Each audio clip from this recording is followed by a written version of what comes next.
Bonjour à tous et bienvenue dans ce deuxième numéro de l'interview mensuelle. Alors on a choisi d'aborder aujourd'hui avec vous l'organisation du culte musulman. Tariq Ramadan, bonjour. Bonjour. Alors il y a un sujet qui fait débat depuis peut-être 3 décennies au moins, c'est la question de l'organisation donc du culte musulman. Et on a beaucoup évoqué une thématique spécifique au sein de ce sujet, c'est les ingérences d'États de puissance, qu'elles soient étrangères ou même locales. On a beaucoup la question du Maroc, de l'Algérie, de la Tunisie, de la Turquie aussi, mais aussi celle de la France. Et certaines organisations qui sont dites représentatives de l'islam, peu importe le pays pour lequel on parle, disent vouloir se défaire de ces influences, de ces ingérences parfois. Est-ce que selon vous c'est possible? Alors écoutez, d'abord c'est extrêmement difficile de se séparer ou de trouver une indépendance vis-à-vis des pouvoirs. Parce qu'en fait, il faut que nous reconnaissions une chose, du point de vue, quand on parle de l'intérieur des communautés musulmanes ou de ce que sont les réalités et du monde majoritairement musulman et des sociétés où les musulmans ne sont pas en majorité, où ils sont des citoyens de confession musulmane. Vous avez parlé de la France, mais on pourrait parler de tout l'Occident. Eh bien, on a un double problème. Le problème, c'est que contrairement au catholicisme romain, euh, l'islam n'a pas de clergé, c'est-à-dire qu'il n'a pas une autorité qui se construit automatiquement. Les seuls qui l'auraient, ce seraient ceux de la tradition chiite, qui ont effectivement une structure hiérarchique, mais les musulmans chiites, qui sont en majorité dans le monde, n'ont pas de clergé, n'ont pas de hiérarchie constituée. Et ceci a amené au fait que ce que l'on comprenait, ce que l'on a toujours compris, c'est que celui qui va se placer devant, c'est vrai pour la prière, mais c'est vrai aussi pour l'autorité religieuse, il est choisi par ceux qui sont derrière. Donc on a naturellement un processus démocratique, c'est-à-dire il doit y avoir une reconnaissance par la base de celui qui va les représenter. Quand on choisit quelqu'un pour faire la prière, on choisit celui qui a dans son domaine d'expertise là, c'est-à-dire la connaissance du Coran et la voix, bien on va choisir le meilleur d'entre ceux qui sont présents. Donc c'est comme ça que les choses devraient se passer. Le problème, c'est que la nature a horreur du vide. Et comme nous n'avons pas de hiérarchie, comme nous n'avons pas de structure, eh bien, certains vont essayer de structurer et d'autres vont essayer d'utiliser la structure. Et donc les pouvoirs, les États, ont toujours essayé de contrôler la parole religieuse pour deux raisons. La première, c'est que en contrôlant la parole religieuse, on contrôle un certain type de rapport au pouvoir. C'est-à-dire que la parole religieuse, elle peut exprimer un rapport au pouvoir. Elle peut dire, vous n'êtes légitimé à avoir le pouvoir que si vous promouvez le bien. Donc elle a une parole politique d'une certaine façon, par la force des choses. Donc on essaye de la contrôler. Et la deuxième des choses, c'est qu'en contrôlant cette parole-là, on va aussi pouvoir, en inversant l'ordre, en passant par celui qui représente la religion, eh bien, toucher les croyants. Et donc, on le sait, à l'époque de Staline, Staline avait ses imams. C'est-à-dire, il avait choisi des gens qui devaient dire la parole religieuse. Mais Staline n'a fait que copier ce que beaucoup de pays majoritairement musulmans ont fait et avaient fait. C'est vrai par rapport à l'Égypte, et c'est vrai dans tout le monde musulman. Et donc, ce que nous devons dire, avant d'aller tout de suite vers ce constat, c'est que internationalement, c'est vrai dans toute l'Afrique noire, c'est vrai en Afrique du Nord, c'est vrai en Occident et c'est vrai au Moyen-Orient. Nous avons un vrai problème sur la représentation des musulmans, c'est-à-dire qui parle pour les musulmans, qui est légitimé à parler pour les musulmans et qui le choisit. Et donc ça, c'est un premier élément. Comme nous ne répondons pas à cette question ou nous y répondons mal, ou souvent nous acceptons l'état des faits. Par exemple, vous avez le moufti séoudien, il est aux ordres du pouvoir séoudien. C'est-à-dire, il donne l'autorisation à une légion étrangère française d'entrer dans la Mecque et d'éliminer ceux qui ont pris la Mecque avec l'appui de l'autorité politique qui, et ça c'était il n'y a pas longtemps, c'était en 1979. Tout le monde connaît cette histoire-là, au premier rang desquels, à l'époque, on avait le commandant Baril, qui raconte cette histoire. Aujourd'hui, il est libéré de son secret, et donc il raconte ce qu'il a fait avec une autorité religieuse qui appuie l'autorité politique. Donc, si au cœur du monde musulman, l'Arabie Saoudite, vous avez ce problème-là, c'est-à-dire qui est ce moufti qui dit exactement ce que l'émir lui demande de dire? Eh bien, à quoi allons-nous nous attendre dans des sociétés qui sont des sociétés occidentales? Eh bien, c'est difficile de se séparer du pouvoir politique. Et pourtant, en fait, c'est peut-être notre expérience occidentale, aux États-Unis comme en Europe, ou en Australie, qui devrait nous permettre aujourd'hui de nous réconcilier avec nos principes. C'est-à-dire, mais attends, finalement, ce qui se passe dans les pays majoritairement musulmans ne va pas. C'est-à-dire que ce qu'on nous présente, par exemple, entre guillemets, comme une laïcité, c'est-à-dire la séparation de l'autorité du religieux et du politique, qu'est-ce que c'est dans les pays majoritairement musulmans? C'est l'imposition par le politique d'une voie religieuse. C'est-à-dire que c'est le dictateur égyptien qui décide de qui sera le Cheikh d'El-Azhar. C'est le pouvoir politique. Alors, ce n'est pas une séparation, c'est un contrôle. Et donc, aujourd'hui, c'est peut-être notre expérience en Occident, et de dire, non, mais nous, on veut qu'il y ait une séparation au sens, ce n'est pas le pouvoir qui décide pour nous, ni en France, ni aux États-Unis, ni en Égypte, ni en Arabie Saoudite. Encore faudrait-il que la conscience musulmane se réveille et qu'elle sache que de ce point de vue-là, comme je l'ai dit, si nous ne savons pas organiser la délégation de pouvoir, d'autres s'en chargeront. Alors, je voudrais aborder un point très spécifique qui est celui du financement. Est-ce que vous pensez que les lieux de culte, peu importe lesquels, dès lors qu'ils sont financés par un pays étranger, peuvent tenir un discours qui est indépendant à l'intérieur, ou est-ce que vous pensez qu'il y a tout de suite un lien de subordination qui doit être fait? Mais écoutez, c'est soit prendre les pouvoirs politiques pour des imbéciles, ça se saurait si un pouvoir politique finançait une parole religieuse indépendante. Mais non, un pouvoir politique ne finance que ce qui va dans son sens. Et donc on le sait bien. Aujourd'hui, on vient vers nous dire, par exemple en Occident, on nous dit oui, il faut que vous soyez totalement indépendant du point de vue financier, mais les pouvoirs occidentaux n'ont absolument aucun problème à ce que l'argent vienne d'Arabie Saoudite ou des pays du Golfe. Alors pourquoi? Pourquoi nous appelle-t-il à l'indépendance et accepte-t-il cette soumission? Eh bien, c'est simple, c'est que ceux qui donnent l'argent, en fait, ils promeuvent avec l'argent une certaine idéologie.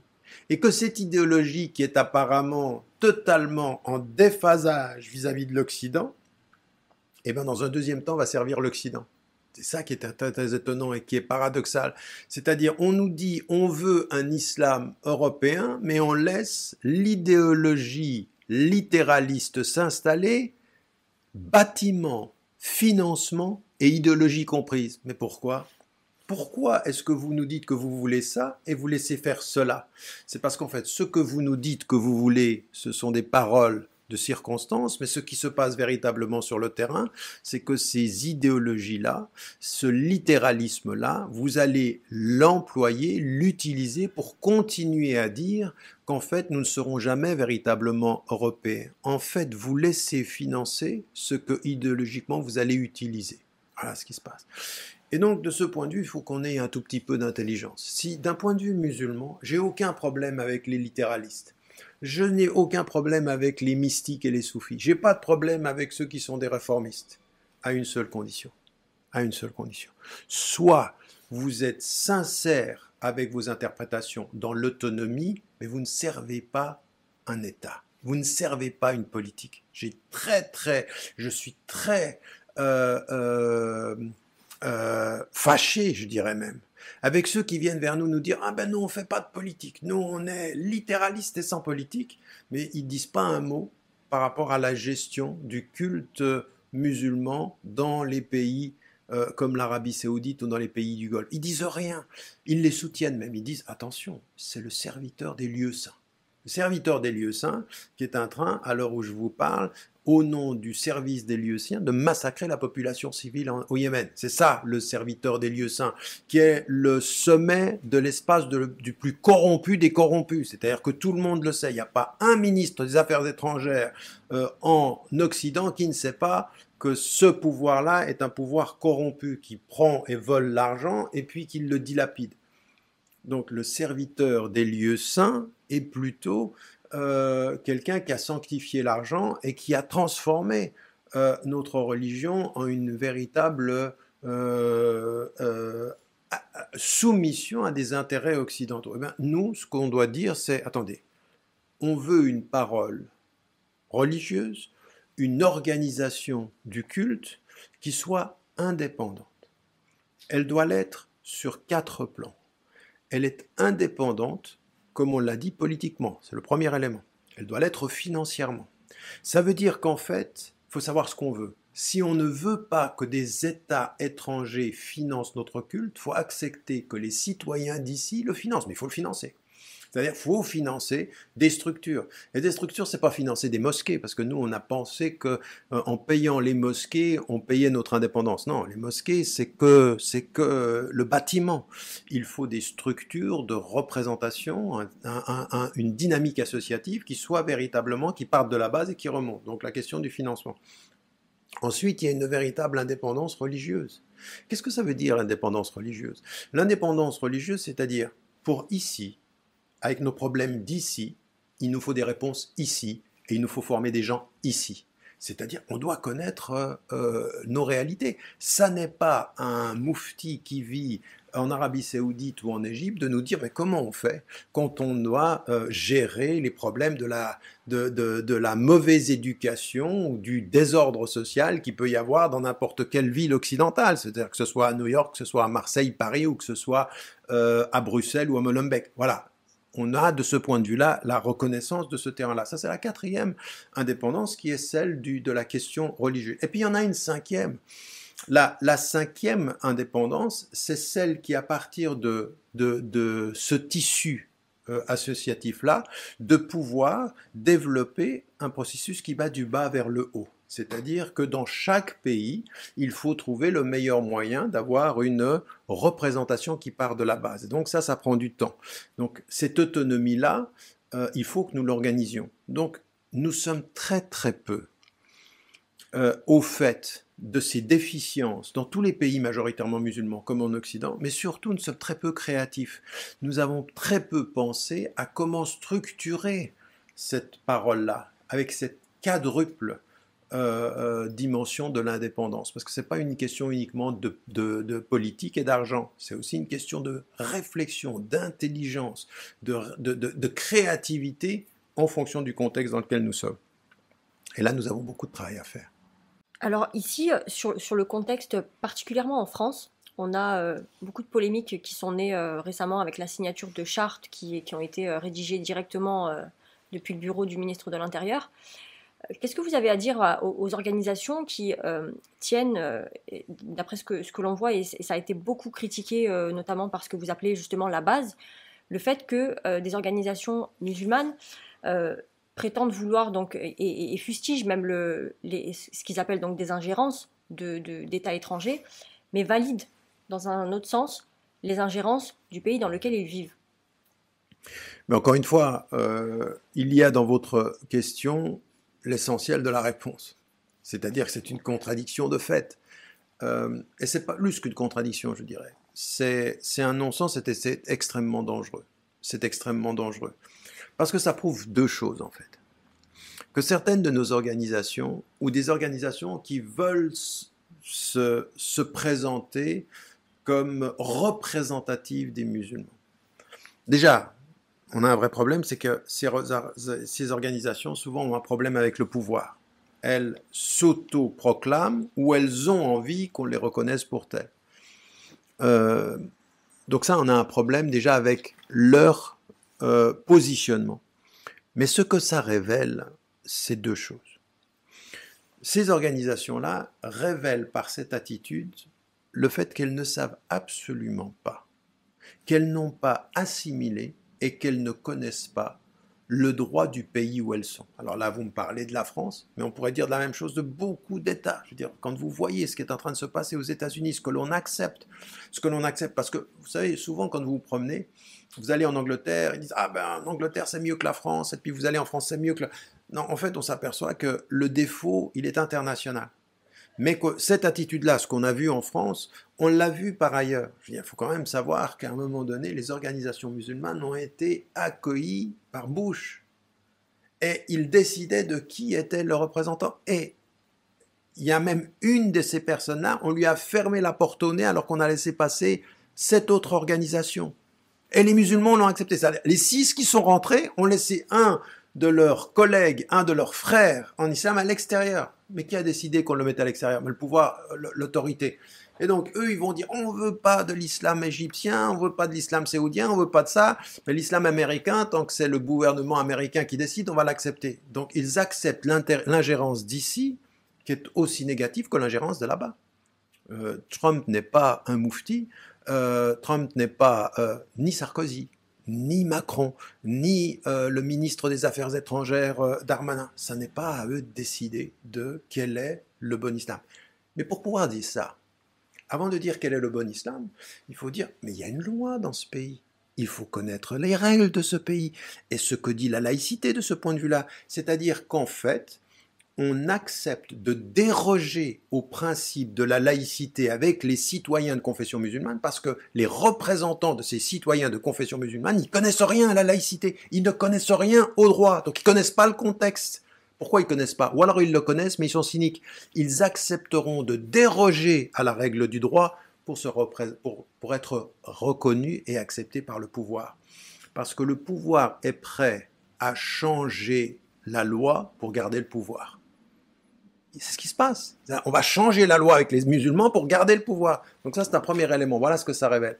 La deuxième des choses que ça révèle, c'est qu'il y a un tel désir de reconnaissance qu'on est prêt à faire l'économie d'un certain nombre de droits fondamentaux et puis de dire des choses qui sont totalement contraires à la vérité. C'est-à-dire que ce que demande, ou la charte qu'on a demandé aux musulmans de signer pour qu'ils fassent preuve d'ouverture, de modération, mais ce n'est pas une preuve de modération, c'est une preuve de dissolution. Vous n'êtes plus rien si vous acceptez tout ce qu'on vous demande, contre même ce qu'exige la loi. Donc à partir d'un certain moment, on s'aperçoit que ces représentants des musulmans peuvent aller très très loin. Il y a une telle volonté de reconnaissance et il y a une telle réalité de la méconnaissance, donc reconnaissance de soi, méconnaissance du cadre et trahison du tout. Par qui ils sont maintenus, ces gens? Ils sont même maintenus par ceux qui disent de ne pas les aimer, c'est-à-dire qu'à partir d'un certain moment, je veux dire, si vous êtes un politicien habile, oui, vous gardez au pouvoir une institution, vous la mettez sous pression en la maintenant dans une espèce de rapport médiatique négatif. Oui. Et puis vous allez lui parler. Elle dit, mais on sait ce qu'on dit de vous les médias. Mais si vous acceptez ça, votre image changera. Et il change. C'est-à-dire, on crée la bulle médiatique négative pour en tirer positivement des démissions politiques. Et donc à partir d'un certain moment, eux, ils s'autoproclament représentants, et ceux qui les maintiennent font en sorte que leur image soit tellement fragile que pour rester là où ils sont, ils acceptent la compromission.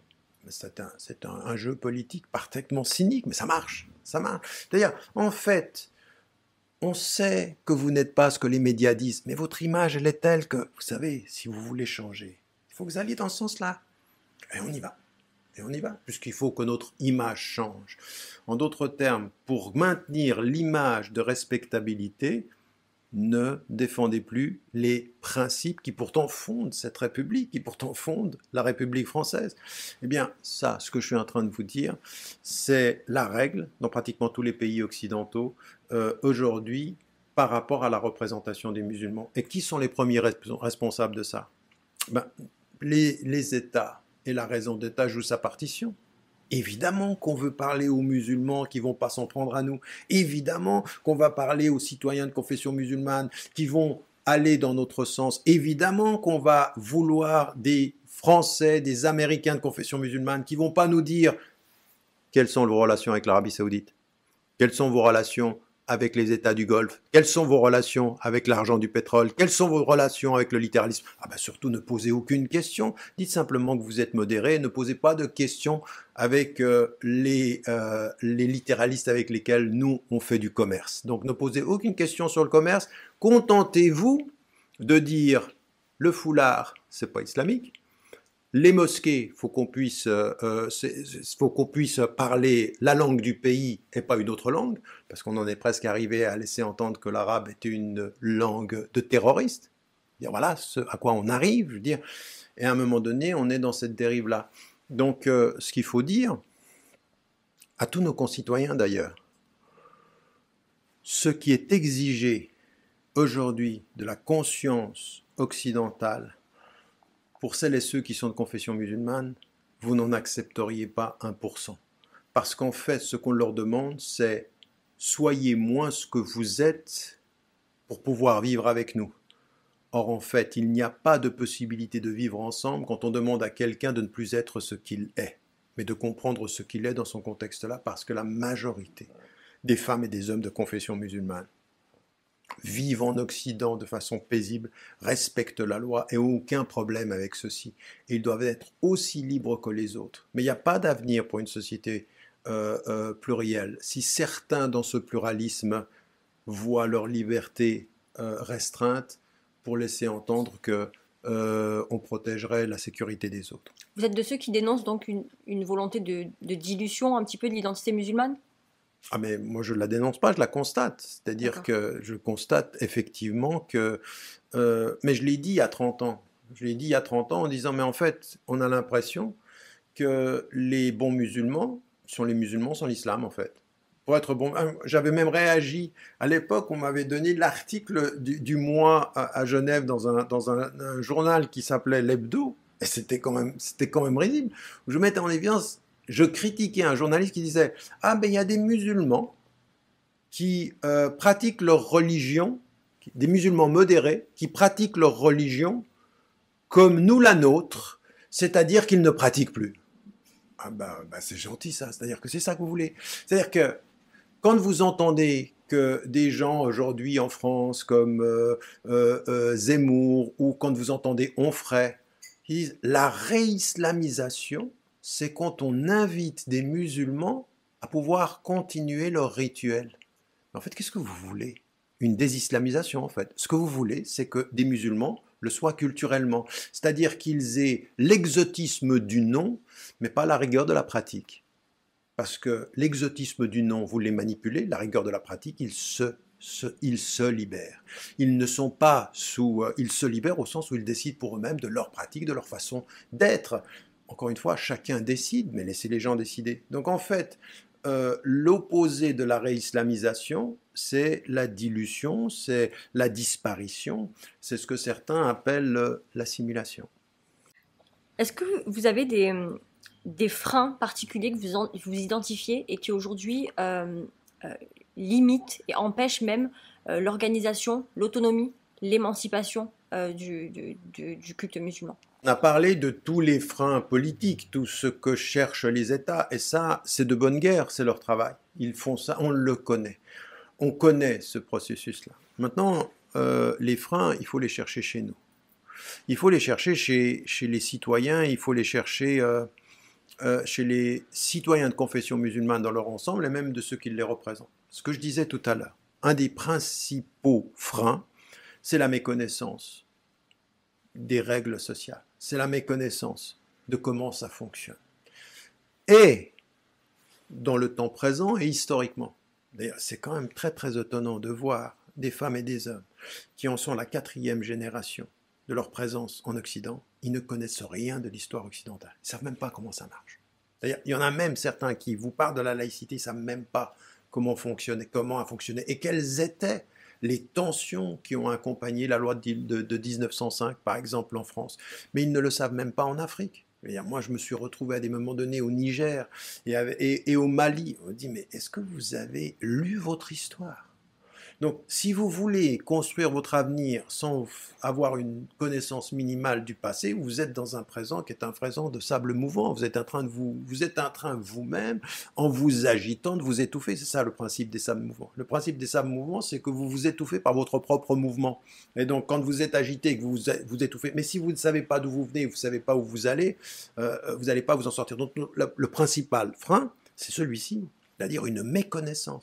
Et déjà, ça remonte à ce que je disais en introduction de notre discussion, à savoir que nous avons un problème qui est en fait une grande qualité de notre réalité religieuse, c'est que nous n'avons pas de pouvoir décider par en haut. Ça vient par le bas, mais une qualité mal gérée devient un défaut. Et donc, il faut savoir assumer cette qualité et nous organiser. Ça, c'est un premier élément. Le deuxième élément, c'est cette réalité de la méconnaissance de l'histoire et tout ceci.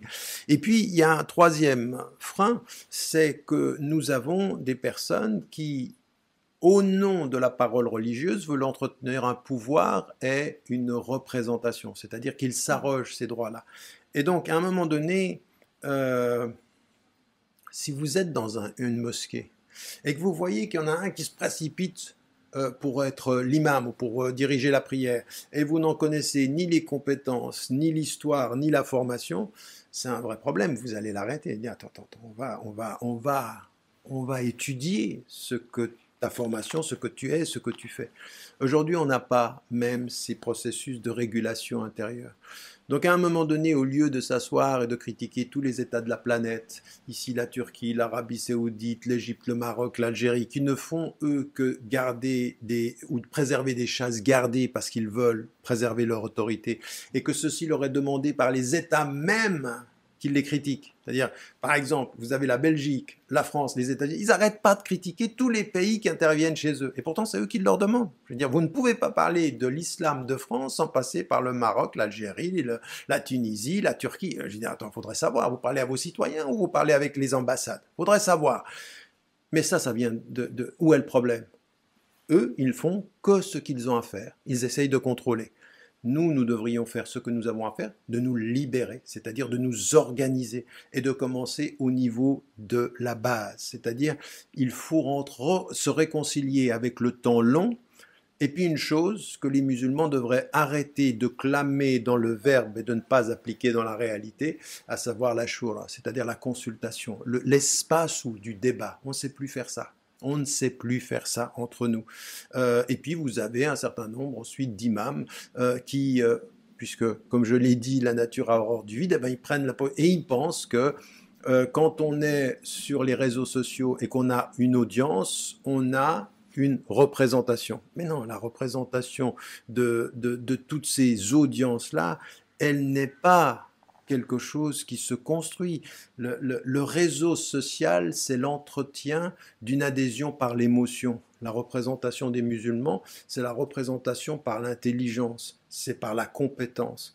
Si les réseaux sociaux délivraient des certificats de compétence, ça se saurait. Mais non, c'est des certificats d'adhésion émotive, émotionnelle. Et donc c'est ça le problème, c'est que tant que nous resterons et que nous confondrons le nombre émotionnel avec la qualité de la connaissance et de l'intellectuel, eh ben on aura une représentation, et c'est ce que j'ai toujours dit aux musulmans, on n'a que ce qu'on mérite. Alors je voudrais revenir sur un point qui me paraît super important et que vous venez d'aborder il y a 30 secondes. C'est le fait que vous disiez que l'État français, comme l'État belge par exemple, demandait aux puissances étrangères de se tenir à distance tout en même temps en les invitant à l'intérieur. Et il y a un épisode qui est particulièrement parlant là-dessus, si vous vous souvenez, en début d'année 2021, au moment des republications des caricatures de notre prophète par le magazine satirique Charlie Hebdo, il y a eu un certain mouvement contestataire qui est né dans les pays musulmans, au Maroc notamment, au Pakistan, où il y a eu énormément de manifestations contre la France, puisque ces republications justement étaient attribuées à la France, même si c'est un magazine qui les a publiées. Et on a vu l'intervention du président Macron. Il avait dû aller s'expliquer, parce qu'on était aussi dans le contexte où il était en train de parler de sa loi contre le séparatisme, même si elle n'était pas encore adoptée, elle était encore dans les tuyaux, et elle était médiatiquement très très présente. Et les pays musulmans, les populations musulmanes en tout cas, ont vu ça comme une hostilité de la France envers leur religion. Emmanuel Macron avait dû s'en expliquer sur la chaîne Al Jazeera. Il avait même eu un entretien avec le président turc Erdogan. Et ça me paraît intéressant. Quelle est votre analyse là-dessus? Non, mais je pense que c'est la quadrature du cercle et en même temps, ça a une logique. C'est-à-dire que il est intervenu pour dire la caricature fait partie de notre culture. Personne n'a dit le contraire. Ça fait partie d'une culture. Maintenant, l'utilisation de cette caricature avec une volonté de cibler une communauté de façon particulière, ça n'a pas échappé aux populations. Et donc les populations, par leur mobilisation, ont réveillé les pouvoirs, et ces pouvoirs ont réagi de ce point de vue-là, sachant que il y avait aussi une certaine émotion par rapport à ça. Alors donc il a dû expliquer que non, ça n'était pas contre l'islam, que c'était simplement la liberté d'expression, et donc voilà. C'est ce jeu systématique que nous avons, mais encore une fois, il l'a fait pour apaiser et apaiser surtout l'image, son image à lui qui devenait extrêmement négative, parce qu'à un moment donné, l'image de Macron dans le monde majoritairement musulman était devenue extrêmement négative. Elle l'est encore d'ailleurs, parce que c'est perçu comme une hostilité. Donc c'était pour apaiser, mais ça ne change strictement à rien en rien finalement la logique de la gestion de l'islam sur le plan intérieur. En fait, en d'autres termes, c'était juste un épisode de communication nécessaire. Je vous remercie, Tariq Ramadan, d'avoir répondu à mes questions. Et je vous donne rendez-vous le mois prochain pour évoquer justement, comme on vient de l'aborder, la loi contre le séparatisme. À bientôt. À bientôt.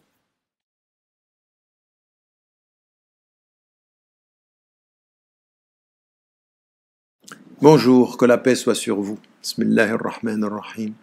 Nous allons poursuivre notre réflexion autour de la spiritualité. La dernière fois, nous avons parlé d'une notion centrale, celle de l'éveil, qui appelle et qui répond à cette unité du sens, des yeux, et puis du cœur et de l'intelligence et de la conscience.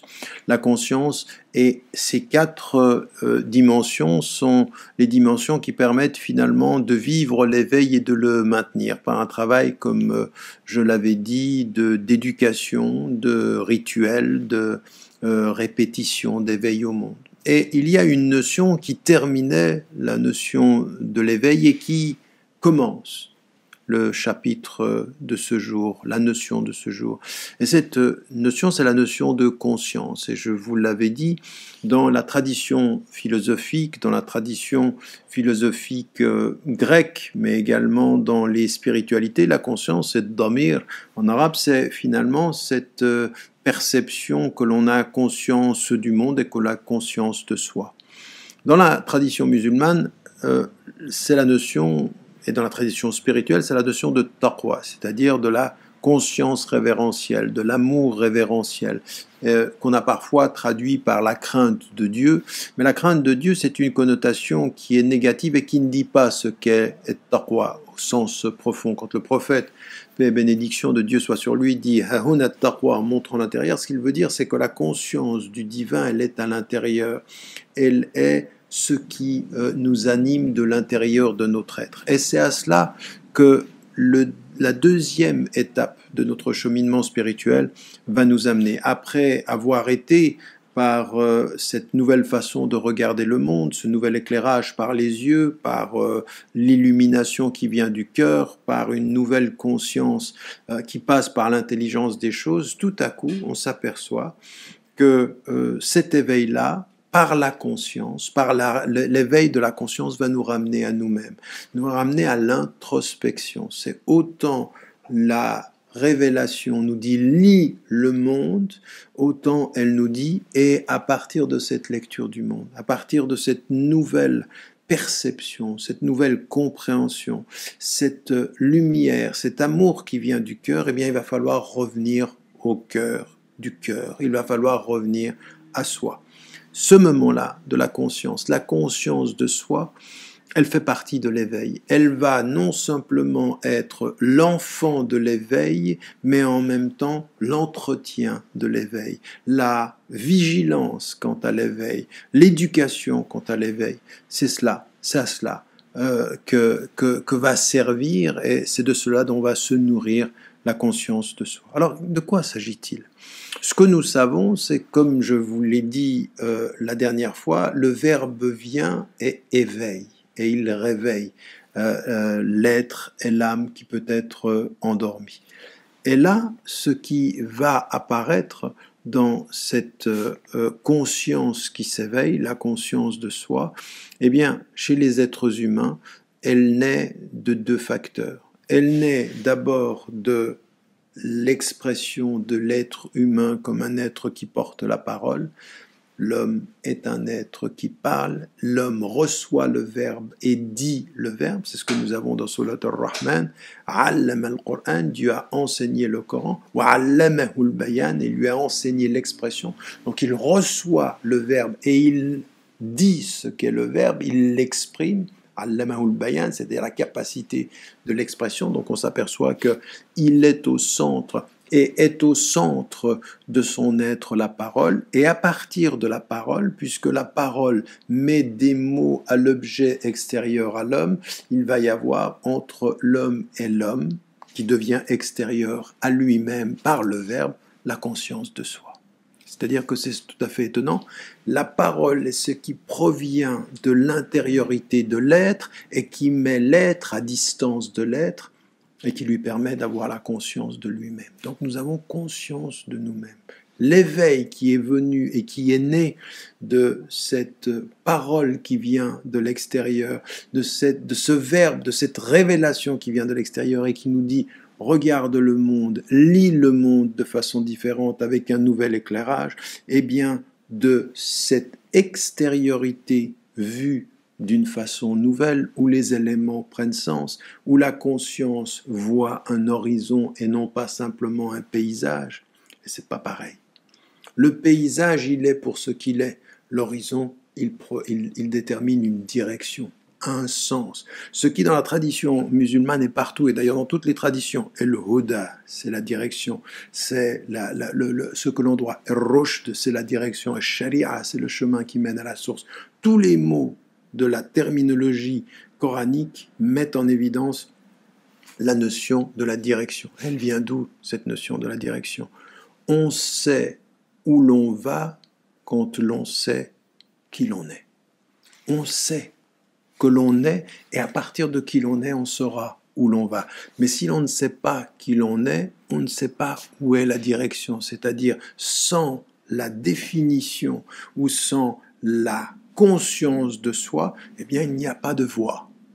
Ça, c'est une donnée fondamentale de notre tradition spirituelle. Sans conscience de soi, pas de voie. Et la voie se fonde sur la conscience de soi. Et elle vient d'où, cette conscience de soi?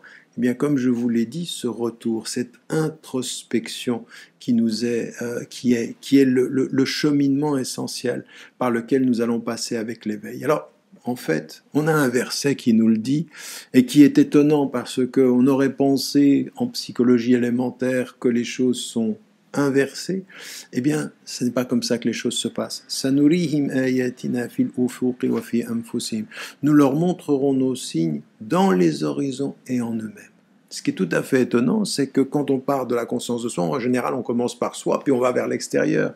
Eh bien, ce que nous dit l'éveil, c'est différent. C'est une nouvelle façon de regarder le monde qui nous amène à une nouvelle façon de nous regarder, de voir le paysage intérieur, comme si le paysage du monde reflétait le paysage intérieur, ce qu'on trouve dans la tradition hindoue de très très très longue date, cette idée que le macrocosme est le miroir du microcosme. Tout cela, nous avons déjà pu en parler en d'autres circonstances. Mais je reviens à cette conscience de soi parce que ici, ce retour à l'intérieur, eh bien, il va nous dire, eh bien, à partir du moment où il y a un nouvel éclairage du monde, où il y a un ordre, un sens et une voie à l'extérieur, il faut trouver la voie de l'intériorité. La voie de l'intériorité. Et comme pour entretenir l'éveil quant aux choses extérieures, comment entretenir l'éveil quant à la personne, quant à soi-même? Eh bien, il y a autant à faire en passant par ce que nous dit la révélation qu'en passant par la connaissance de soi. Il faut revenir à soi, il faut entrer, il faut prendre ce temps qui, dans un premier temps, était ouvert vers le monde pour s'ouvrir à son monde. En fait, sans prendre la vie trop au sérieux, savoir se prendre au sérieux, savoir prendre son univers intime au sérieux, savoir être à l'écoute de ce qui nous habite. Et c'est ce à quoi nous invite, encore une fois, la tradition musulmane fondamentale. Elle nous y invite par tout ce qu'elle nous dit. Quand il nous est dit, par exemple, regardez le monde, lisez le Coran, priez, jeûnez, tous ces éléments-là qui sont l'aspect extérieur du rituel, l'aspect extérieur de la discipline, c'est pour nous ramener à l'intérieur. Prier avec le corps discipliné pour s'ouvrir à son intimité. Jeûner avec le corps que l'on discipline pour passer du corps que l'on discipline au cœur que l'on éveille. Le corps que l'on discipline pour le cœur que l'on éveille. La conscience qui reste toujours à éveiller par la maîtrise à laquelle nous sommes invités à travailler, par l'éducation, par la connaissance, par le cheminement. Eh bien, cette conscience de soi, tout ce dont on parle ici, elle a aussi un cheminement. Contrairement à ce que l'on nous enseigne malheureusement, dans la culture de la culpabilité ou de la culpabilisation, dans la culture de la moralisation du tout, la conscience de soi devient et est d'abord la conscience de la faute, la conscience de la déficience, la conscience de l'imperfection. Eh bien, c'est pas par ça qu'on commence. Certes, oui, quand on sait qui l'on est, qu'on sait que Dieu est parfait et qu'il est bon, on sait ce qui nous manque. Mais dans la conscience de soi, il ne nous est pas demandé de commencer par ce qui manque. Il nous est demandé de commencer par ce qui est. Il ne nous est pas demandé de commencer par dire pardon. Il nous est demandé de commencer par dire merci. Et toute la différence est là. La conscience de soi qui sait dire merci avant de dire pardon. Et non pas comme on l'enseigne trop souvent à nos enfants, à nous moi-même, dis pardon, puis ensuite tu diras merci. Non, ce que dit Luqman de nouveau à son fils, Anishkur lillah, remercie Dieu. Mais remercie Dieu pourquoi? Ta conscience de toi, elle va t'amener à remercier Dieu pourquoi? Non pas par ce qui manque dans le monde, parce que si tu vois dans le monde et que tu devais calculer tous les bienfaits qui te sont donnés, tu ne pourrais pas le faire, nous dit le Coran. Là, vous ne pouvez pas connaître tous les bienfaits qui vous ont été donnés. Mais c'est aussi vrai pour le monde extérieur que pour le monde intérieur. Quelle que soit ta situation, si tu peux avoir un sentiment de n'être pas au plus haut niveau intellectuellement, au plus haut niveau émotionnellement, ou même que tu peux avoir le sentiment ou la réalité d'un vécu où il y a un handicap ou qui est perçu socialement comme tel, physique ou intellectuel ou quoi que ce soit, à un moment donné, ce qui nous est demandé, comme nous avons changé de lunettes pour regarder le monde du sens, il faut changer de lunettes pour se regarder soi, pour regarder à l'intérieur, et non pas commencer par chercher les raisons de dire pardon, mais être à l'écoute des raisons de dire merci. Et ça change tout de la vie. Ça change tout de notre rapport. Cet éveil-là, il est important parce que ce qui nous est dit, c'est apprenez à dire merci. Et apprenez à dire merci, c'est de se regarder en se disant, mais au bout du compte, au fond, finalement, pour que je puisse dire merci, il faut que j'ai non pas simplement la conscience de mes qualités, mais leur courage. Avoir le courage de ces qualités, c'est-à-dire apprendre à se regarder, apprendre à dire merci pour ce que Dieu a pu nous donner. Alors c'est de savoir, il nous a donné la vie, déjà simplement la vie. La vie, alors certains peuvent dire en situation de désespoir ou de malheur, j'aurais aimé ne pas avoir à vivre ceci. C'est même arrivé à Maryam, radiallahu anha. Marie, dans le Coran, où il est dit, mais elle a un enfant qu'elle ne voulait pas, j'aurais préféré être morte que d'avoir à vivre ceci. Dans l'épreuve, on peut préférer la mort. Mais dans la sérénité de la vie, on dit merci. De vivre, on dit merci d'être en vie, de savoir ce que c'est que ce premier cadeau. Simplement dire merci du fait de pouvoir dire merci. Simplement cette attitude-là qui est extrêmement positive, le seul fait que je puisse le dire, c'est déjà remercier. À la fin de chaque prière, qu'est-ce qui nous est enseigné? Qu'est-ce qu'il faut dire? Ô Dieu, apprends-moi à te remercier et à t'adorer et à me souvenir de toi. Au moment où je me souviens, je te remercie du fait que tu m'apprennes à me souvenir et que j'ai les moyens de mieux me souvenir encore et que je puisse parfaire mon adoration. Cette attitude-là, cette conscience de soi fondamentalement positive, elle est l'opposé d'un enseignement religieux qui passe par la faute. C'est un enseignement religieux qui passe par le remerciement. Et qu'est-ce que le remerciement met d'abord? La conscience de soi qui passe par savoir les dons qui nous sont donnés. C'est un acte d'amour d'abord, la conscience de soi. C'est une conscience amoureuse avant d'être une conscience coupable ou culpabilisante. Ça s'enseigne. Ça se travaille, c'est extrêmement difficile parce qu'il y a, vous savez, c'est un espace extrêmement ténu entre la conscience vigilante et la conscience coupable. Et donc, effectivement, ce par quoi il faut commencer par cette conscience-là. Et devant Dieu, eh bien, regarder tout ce qu'il nous a donné avant de se plaindre de tout ce qui nous manque. La vie, les qualités qu'on peut avoir. Les qualités qu'on peut avoir, c'est presque des choses simples. Il y a des personnes qui ne peuvent plus respirer et qui savent ce que c'est que le prix de la respiration. Il y a des personnes qui n'entendent plus et qui savent le prix de l'écoute. Il y a des personnes qui ne voient pas et qui savent, mais ce sont des petites choses apparentes. C'est-à-dire que quand le détail est acquis, on pense que c'est un détail, mais quand le détail manque, on sait que ça n'est pas un détail. On sait que ça n'est pas un détail de la vie. Si vous n'avez pas la vue, voir n'est pas un détail. Si vous n'avez pas l'audition, l'audition n'est pas un détail. Savoir remercier pour ces choses-là, c'est-à-dire la conscience de soi lutte contre les négligences du quotidien, contre les négligences de ce qui est acquis. Et donc, ça commence par cette bienveillance quant à soi. Ce que vous trouvez d'ailleurs dans la tradition bouddhiste qui vous dit, mais la compassion commence par vous-même.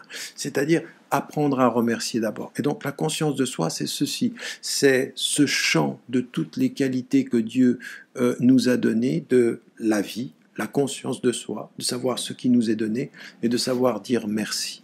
La conscience de soi commence par dire merci. Ça, c'est un premier élément que je répète parce qu'il est tellement essentiel qu'il va nous permettre d'entrer dans la deuxième des attitudes. La deuxième des attitudes, alors c'est pas directement de passer dans la conscience de la faute, c'est la conscience de la personnalité. Et la conscience de la personnalité, c'est on ne détermine pas son imperfection uniquement en ne regardant que ce qui manque, parce que là, c'est une définition négative de soi, c'est une conscience de soi négative. La conscience de soi pleine et entière, elle ne détermine pas qui je suis par ce qui me manque, mais qui je suis par ce que je suis et par ce que je peux améliorer. Elle est un dynamisme positif. Ce que je suis, tout ce pourquoi je peux dire merci, doit me permettre de dire encore plus merci. Parce que si je dis merci sur tout ce qui est et tout ce que je suis, eh bien à partir de ce merci-là, j'aborde tout ce qui me manque. Et ce que je fais avec le manque, c'est que je travaille à pouvoir poursuivre à cette éducation de soi, à cette plus profonde conscience de soi, qui puisse me permettre de dire, voilà, j'ai dit merci pour ce que je suis. Je travaille à être mieux que ce que je suis et je dis merci encore. C'est-à-dire c'est une attitude qui est beaucoup plus positive que simplement de s'asseoir et de demander pardon toutes les 5 minutes sur ce qui me manque ou sur ce que je ne fais pas, mais dire merci sur ce que je suis et comprendre que ce qui me manque, à partir de ce que je suis, je peux le rendre meilleur. En d'autres termes, le regard bienveillant que nous pouvons et que nous devons commencer à avoir au moment de la prise de conscience, de la conscience de soi, transforme, là aussi, c'est un autre éveil, c'est un éveil intérieur qui va nous faire et qui va nous faire voir et qui va traduire nos manques, nos faiblesses, nos lacunes, non pas simplement comme des états de fait avec lesquels il faut composer, mais comme des épreuves, des défis, des cheminements par lesquels on va pouvoir ajouter au merci de ce que l'on est, un merci des épreuves que l'on endure pour pouvoir les dépasser, pour pouvoir dépasser ces faiblesses qui nous traversent. Et donc, la faiblesse ne devient pas l'expression, ou ne doit pas être l'expression d'une mauvaise image de soi ou d'une image culpabilisante. Il ne faut pas qu'elle soit d'abord perçue comme une définition avec une connotation morale négative. C'est pas ça d'abord. Le regard bienveillant, l'éveil que l'on a sur l'extérieur et qui se tourne vers l'intérieur par l'introspection, fait de nos manques, fait de nos faiblesses, des cheminements par lesquels nous devons passer, des voies par lesquelles nous devons passer, par lesquelles la conscience de soi doit passer, pour pouvoir ajouter un merci au merci, une bienveillance à la bienveillance, et puis une prière à la faiblesse. Ça, c'est ce cheminement par lequel il faut passer, c'est ce cheminement par lequel il faut travailler, et qui place l'éveil par rapport au monde extérieur et l'éveil par rapport au monde intérieur à la croisée des chemins. On a effectivement des possibilités d'être dans un éveil qui va nous rendre tous les jours coupables. Et puis ici, c'est un éveil qui nous rend tous les jours responsables. Mais responsables, il faut l'être aussi dans la façon dont on regarde le monde et dont on se regarde.